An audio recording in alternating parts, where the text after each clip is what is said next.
Welcome to the February edition of Around OHS. I'm Allie Johnson. And I'm Adam Wiederman. Spring sports will be starting very shortly. Abby and Brendan show us how they prepare for the season. As winter sports wrap up, spring athletes are preparing for their seasons. In the off-season, I play baseball for the Adidas Athletics, strength training and conditioning, just to get our bodies and minds right for the season. Prepare for the off-season is kind of different each time, but normally we get a list of kind of the fitness stuff that we have to do, so doing a lot of fitness. So I go to the gym a lot, and then Coach Connors also has a winter track group. We meet every day and we just do some sprints and drills. In the off season, I'm playing for my club team, and we practice 4 days a week. During the off season, I've been going to the gym. I play with my friends sometimes, and then we have open gyms starting, so that'll get us all ready for the season. In the off season, I have my practices for club, and I've been trying to really work out for the high school season. As the athletes get ready to compete, they have some specific goals in mind. My goals for this season is just to overall get better and to go to state again. I really just want to have a good senior season, and I get to play with my friends for the last time and all that. So my goals for this season are just to PR in a lot of my events because I didn't get that last year, so I'm just trying to finish strong. Just have a good season, make varsity, hopefully win state, just get along with my teammates and, like my coach and stuff too. Probably just to have fun and work hard together. To have a better record than last year. I think last year we were a better team than what our record showed, but I think this year it's going to change. This season, I think we should be more determined and get some good grit. Last season I was injured, so I didn't really get to play that many games, but I'm hoping to bounce back this season, make a full recovery. For this season, also win, right, but really just becoming better as a whole team, trying to build chemistry, because a lot of these boys are not playing volleyball all the time and things like that. last season, we had some seniors, but not a lot, so it was really up to the juniors. And then this season, being a senior, all the seniors have gotten really close. So I think that'll be good for going into our senior season and working as a group. My mentality for my last season is to get third in state, just to get further than we did last year because we placed fourth. I'm trying to take a lot of the pressure off because I overthink about a lot of my events, so I'm just trying to get through it. With Abby Hasty behind the camera, I'm Brendan Strickland with Around OHS. I didn't know that students have to go through a lot of preparation for the season. Did you know sports aren't the only thing these students are preparing for? Maddie and Allison show us what is going on into teaching preschoolers. Here at OHS, the Child Development 2 class is preparing for the upcoming Tiger Tots. Tiger Tots is a mini preschool program that we offer through our Child Development 2 class that are for ages 4 and 5-year-olds. I was in Child Development 1, and I heard about Child Development 2 and how there's actual physical kids that come, and you get to actually see what a child will develop like. It's a lighter workload, but it's more interactive. You have to actually create lessons for the children. So the lessons are focused around a topic that they choose based on the alphabet. It's a different letter each day that they're there, so they have a lot of freedom there. They start with whatever their topic is. It could be something like B is for butterflies. And from there they develop some goals of what they want the kids to take away from their teaching experience, some learning, some facts, things like that. And then based on that topic, they incorporate things like math and literacy standards that are universal for preschoolers that we try and reinforce during individually created stations that they'll create. You have to do a whole doc, basically planning out your lesson, and that's a day of. It goes very smoothly and that you're not messing it up. You're definitely doing a lot more on your own because you have to plan out the lesson. It's definitely difficult to find good ideas because you want to pick a unique topic that's not too hard for the kids. We recommend that if you have an interest in Child Development 2, number one, just that you would enroll in Child Development 1. Child Development 2 is only offered in the spring semester for juniors and seniors. If anyone has any interest in our preschool program, we are enrolling preschoolers right now, ages 3 to 5. We have sent out a registration form, and you're welcome to fill that out. Yeah, you don't have to be a resident or within like the Oakville High School boundaries or anything. We're really just looking for any parents, grandparents, anybody that would like to expose their preschoolers to a classroom environment. It runs, the kiddos are here from 11:15 until like 1:45, so it's kind of a mom's day out style of timing. But if you know of anyone, we welcome registration now through the end of the month. With Maddie Falazek behind the camera, this is Allison Schmidt for Around OHS. I don't know if I could teach preschoolers. I know I can. Maybe coaching is my thing. Well, Nina and Kenzie recently showed us how students are helping coach teams during the Missouri Special Olympics.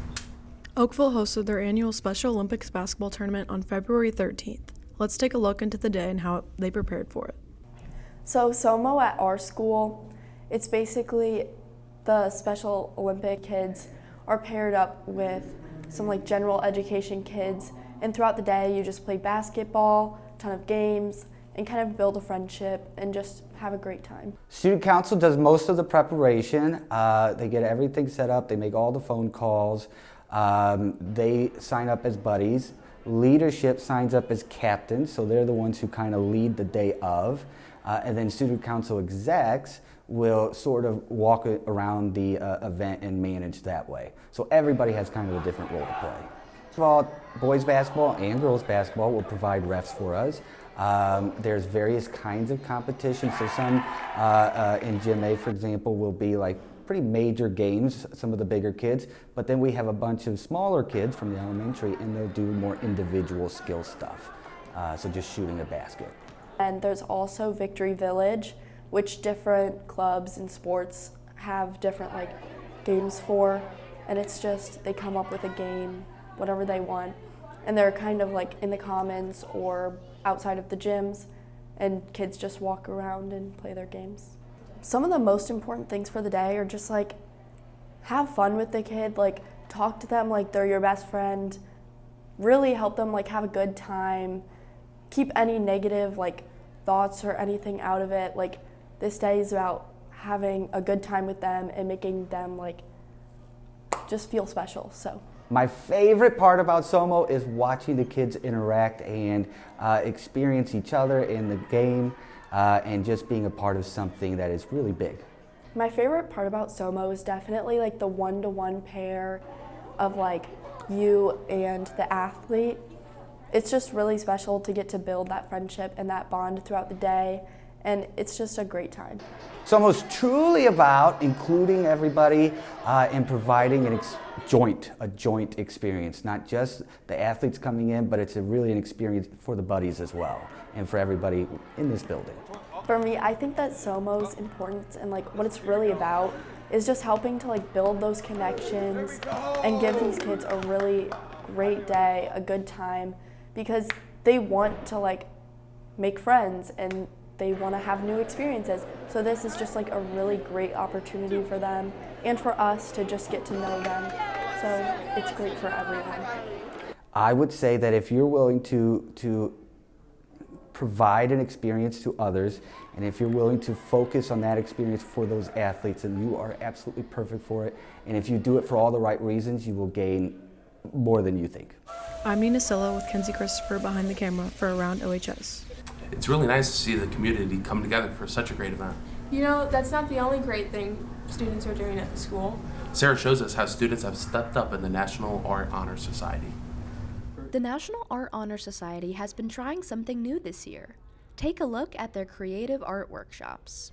The art workshops that the National Art Honor Society has been doing are an opportunity for members of the National Art Honor Society to organize a student-led lesson plan and thing for anybody in the high school to be a part of. It's something that they're specifically interested in. So if there's like a specific art form that they feel is not really represented in our art curriculum, or it's something that they're particularly really passionate about, they get that opportunity to lead that themselves and teach other people about that art form that they really like. So this was something that we discussed before the school year started. Our treasurer Jenna Jabbar, she did one, and that went really well. And this is the first year that we've done them, and we've really liked them, and we want to continue doing them for the years to come.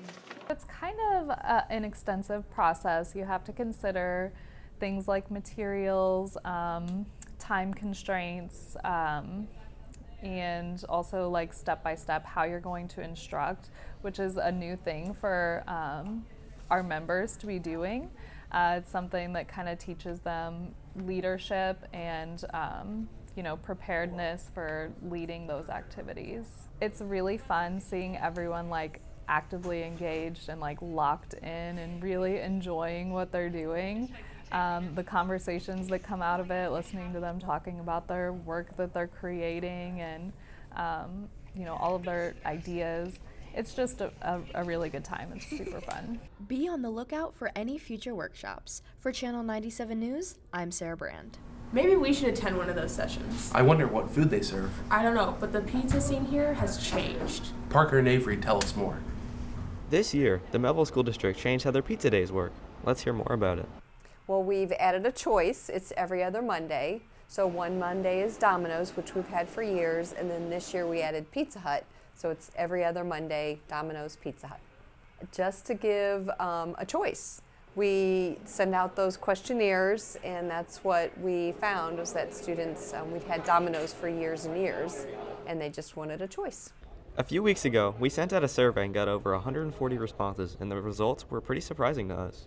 With nearly 45% of the responses, Pizza Hut was the most popular choice, with Domino's being only about 28% of the responses.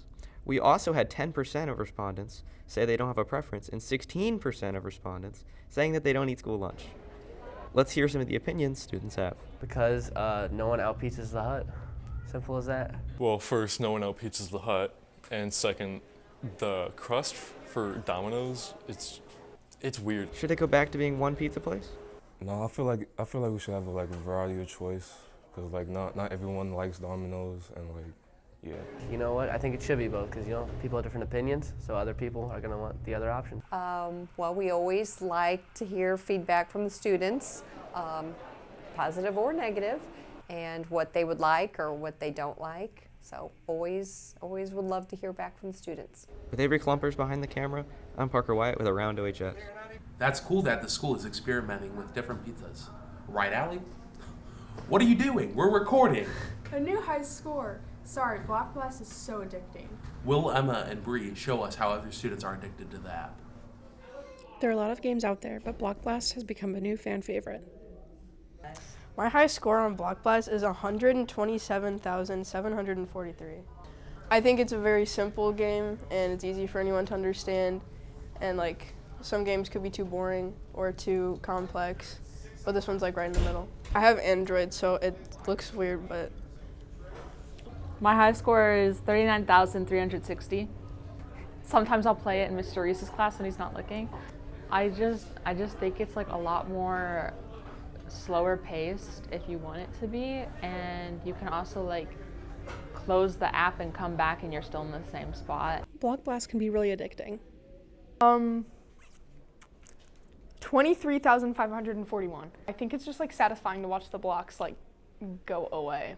I think it's superior. I just think it's fun and stimulating enough to where it's not too much going on, and it's not okay, I'm getting too bored. With William Bishop and Brianna Gutierrez behind the camera, I'm Emma Burchett for Around OHS. That concludes the show. I'm Allie Johnson. And I'm Adam Wiedemann, and that's what's going on Around OHS. Welcome to this it's not the only thing. And I'm Adam Wiedemann, and that's what's going on Around OHS.